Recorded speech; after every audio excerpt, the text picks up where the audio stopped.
मौसम सरमा में ग़ज़ाई एतबार से अंडा सरे फहरिस्त तस्वुर किया जाता है, जो fats, iron, carbohydrates, protein, calcium और विटामिन से भरपूर होता है। अंडा वो वाहिद ग़ज़ा है जिसे हर तबका बहसन ख़रीद सकता है, जबकि हुजरा शाह मुकीम में सर्दी की शिद्दत में इजाफा होते ही स्टॉकिस्ट हजरात ने अंडों के मनमाने रेट्स मुकर्रर कर दिए हैं। अज आया सी दुकान तो अंडे लैने ते पहले अंडे की कीमत 15 तो 20 रुपए सी। अज पता किया ते अंडे की कीमत जी 35 तो 40 रुपए हो गई है। अगे सुबह के टाइम नाश्ते च बच्चों वास्ते भी अंडे उंडे बना लेंदे सी गरीब आवाम।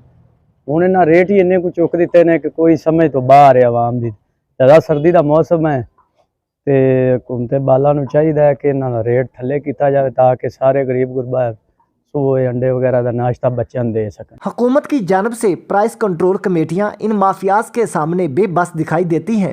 हुजरा शाह मुकीम के वसनीकों ने वज़ीर आला पंजाब मोहसिन नकवी से मुतालबा किया है कि इन माफियाज के खिलाफ कार्रवाई की जाए ताकि अंडे आम आदमी भी बहसन खरीद सके। कैमरामैन शफकत अली के साथ शब्बीर अहमद सियालवी, TNN न्यूज़, हुजरा शाह मुकीम।